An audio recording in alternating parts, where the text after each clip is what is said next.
The Declutter Effect. I came across this TikTok about words that actually sound like their meaning. For instance, bubbly. Bubbly does make you feel bubbly, like you're giddy all over. Or when someone says the word squeak, see, squeak, you can feel the squeaking. Or the word ethereal, which is honestly my bias, one of my most favorite words to hear or say. Whenever I hear that word, ethereal, it makes me feel light and magical and just otherworldly. Do you have a word like that in mind? Something that makes you feel the actual words. For me, there's another word that comes to mind, and it's the word brink.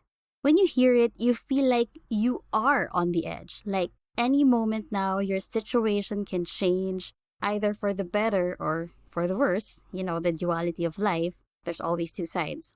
And the reason why I thought about that word is because of a brainstorming session we had with a client who was on the brink or on the verge of expansion. They're so close, they can almost taste it. But there's one thing that has gotten in their way all this while, which is not finding the right team to support them in their journey. And that's all too understandable. And the team and I have talked to so many clients and fellow business owners who also have the same challenge. They're scaling faster than they expect, which means they need the manpower to complement their growth. This episode that you're listening to right now, let's tackle 7 questions you should ask as a business owner if you're really ready to hire out or hire more. So it's not just hiring out, but as you scale, you need to hire more. We're diving into the nitty-gritty of hiring your first, your second, third, or your ex-employee. And it's a big step, but it can also be incredibly rewarding for your business. So, before we dive into those questions, I want to preface the conversation by sharing something important. I'm not afraid to bring someone onto our team when I can clearly see how their efforts translate into real results for our business, real tangible results. Talent is important and talent produces impact and results. So I'm not afraid to add people into the team. And right now, I can point to specific outcomes that each team member we have in Team Dklutr is helping us achieve. That's how tangible their impact are. And those outcomes more than justify the investments in their roles. It just makes sense to bring them on board. Now, let's jump onto our first question.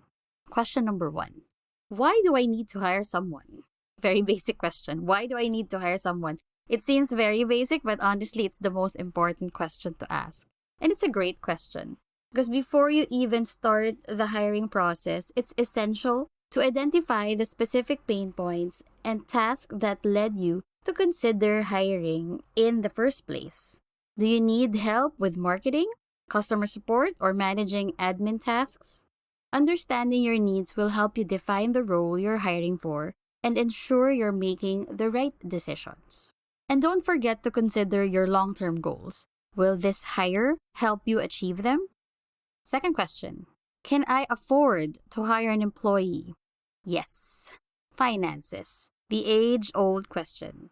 Hiring someone means you're taking on new expenses, obviously, like salaries, benefits, and maybe even office space for people that have an actual brick and mortar, or even if your business is remote in nature, you might still need to have a physical office where people will report to from time to time. And there's also the fees and taxes and legal obligations. So it's crucial to budget for these costs and ensure your business can handle them. A great tip here is to calculate the return on investment or ROI. Will this hire increase your revenue enough to cover their cost and then some? Super important. Question number 3. Am I prepared to be a leader? I think this third question seems simple enough, but this is definitely thought-provoking and you should really take this into consideration. When you hire your first employee, you become more than just a business owner. You become a leader and a mentor. I think this is probably my personal favorite. I don't really consider myself a good mentor at the moment, but I'm willing to be one. You'll need to set expectations, provide guidance, and be a source of support. It's a significant shift from doing everything yourself. So it's super difficult to delegate. I know tons of people who are successful being on their own or freelancing or working for a boss before and ventured out and struggle with the challenge of successfully delegating. But it's about multiplying yourself. Communication is another consideration. Effective communication is key to ensuring your new employee understands their role and responsibilities. Question number 4. Have I documented my processes and procedures? We at Team Dklutr try our best to really do this and have this down to a T, but just because of the industry that we're in, it's super, challenging to document because policies and strategies and techniques and whatnot, they update, they become irrelevant very quickly. So we always need to be in the know. And this one is often overlooked, but it's crucial. Documenting your processes and procedures will make the onboarding process smoother for your new hire. And it's not just about onboarding. It's about setting up your business for sustainable growth. Having documented processes ensures consistency and reduces the risk of mistakes, and also having your system being dependent on just one or a couple of people. Documenting your processes and systems and procedures is key. So before you hire, make sure you have your processes and systems in place and well documented. 5th question. Do I have the time to train and manage a new employee? Training and managing a new employee, it can be time-consuming, especially in the beginning. But we at Team Dklutr, we're very fortunate that we have more senior members in the team who really take on fresh blood, youngsters under their wing, and they really do their best to keep everybody up to speed with what's happening, both internal processes and also client relationship management. So it is time consuming, it's energy consuming, especially at the beginning. So you'll need to invest time to ensure they understand their role and can perform their tasks effectively.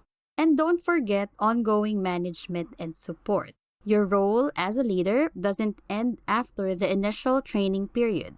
So ask yourself, if you have the time and the bandwidth to provide the guidance and mentorship your new hire needs. Because if not, then you're not ready to hire yet, because it will just be an unfortunate experience. It will be painstaking, not just for your new hire, but for you as well, as a company or as an organization, as a business.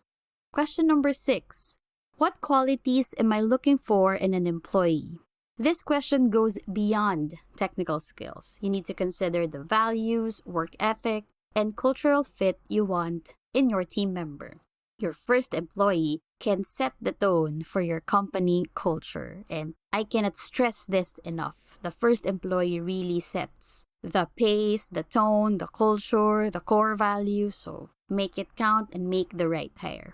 It's not just about what they can do, but also about how they align with your business and with your vision and with your values.